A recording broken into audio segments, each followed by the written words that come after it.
شئنا أم أبينا السوشيال ميديا ساحة معركة الرأي العام، وخيار الهروب منها أو عدم مواجهتها منه لمصلحتنا، وفي يأذي أكتر ما بيفيد. You are stealing my house. And if I don't steal it, someone else is gonna steal it. No. لو ما انستغرام يلي بتملكها فيسبوك ما كانت قدرت منى الكرد من الشيخ جراح توصلنا فيديو كذب رواية إسرائيلية قديمة بأقل من دقيقة، وفضح بساطة التطهير العرقي اللي عم بيصير بفلسطين.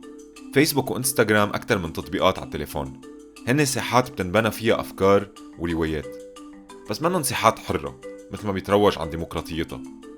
بأيار وثق تقرير لحملة أكثر من 500 حالة حجب للمحتوى داعم لفلسطين. رغم أنه فيسبوك بتدعي أنه هالحالات أخطاء، هي مش أخطاء، هي ترجمة صريحة لتحيز سياسي موجود ببنية الشركة، بيبين بسياساتها وبالالجوريثمز تبعها وبتصاريحها وبمواقفها. وطالما مواقفها ما بتناقض تمويلها وقدرتها تكبر، ما في شي رح يجبر فيسبوك تعيد النظر فيها.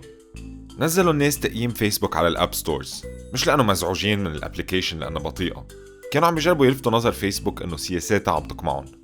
فيسبوك خافت على موضوعها وقبضت الموضوع جد حتى لو ما تجاوبت بالطريقة المطلوبة.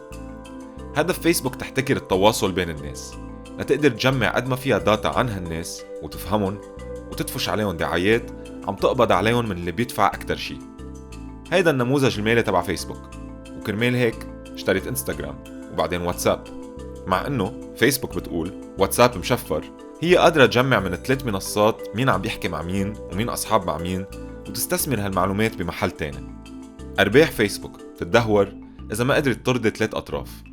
أول طرف هو الشركات اللي عم تشتري الدعايات. فيسبوك بتطور algorithms، يعني سلسلة أوامر مبرمجة لتجمع داتا الناس وبتصنفها.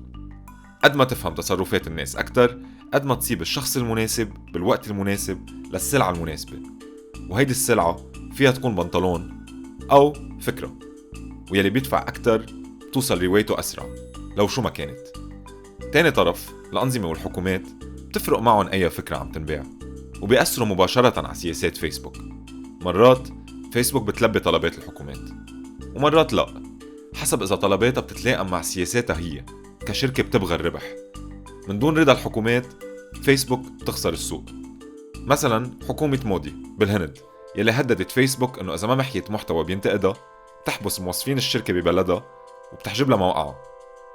وفي حكومات كتيرة شايفة بفيسبوك فرصة لتستفيد من الداتا للقمع وللرقابة، ووقتها بتتضارب هالمصالح مع اعتبارات فيسبوك الداخلية بتقرر تتصدى للدول. يعني فيسبوك عندها القدرة تفاوض وتحارب هيدي الدول. واحدة من أول الحكومات يلي بلشت تحكي מع فيسبوك بخصوص سياسات المحتوى هي الحكومة الإسرائيلية. היום פייסבוק מסירה כבר 95% מהתכנים שאנחנו מבקשים. تحكي سياسات فيسبوك عن حجب محتوى عنف أو إرهاب أو كراهية، كأنه هيدي الكلمات الكل متفق على معناها، بالوقت يلي معناها متكل على تحالفات الشركة وتحيزها السياسي. وهون السؤال، ليش فيسبوك بتتساهل مع المحتوى الإسرائيلي العنيف والترهيبي؟ أولاً لأنها عاملة اتفاق مع حكومة إسرائيل، وثانياً لأنه الاتفاق بحد ذاته هو مؤشر تحيز بقلب فيسبوك للرواية الإسرائيلية. بس كمان فيسبوك بتوظف ناس من خارج الشركة ليشرفوا على المحتوى، وهول الناس بيشوفوا آلاف قطع المحتوى بالنهار وبيطلقوا تحيزاتهم عليها. مثلا فيسبوك ضد الهوموفوبيا، بس المحتوى الهوموفوبي بالعربي ما بينشال على طول من أول ريبورت، وعلى الأرجح لأنه كتار من المشرفين على المحتوى هن متحيزين. لتحل هيك نوع مشاكل متصلة بتحيزات ثقافية وسياسية واجتماعية بتتضارب مع تحيزاتها إلها، فيسبوك متكلة على شغلتين قبل موظفين مراجعة المحتوى.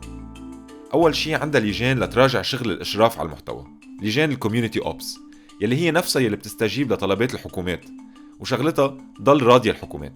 وثانياً طورت فيسبوك algorithms لتقدر تشتغل أسرع وأدق من الناس لتحجب المحتويات الخطيرة.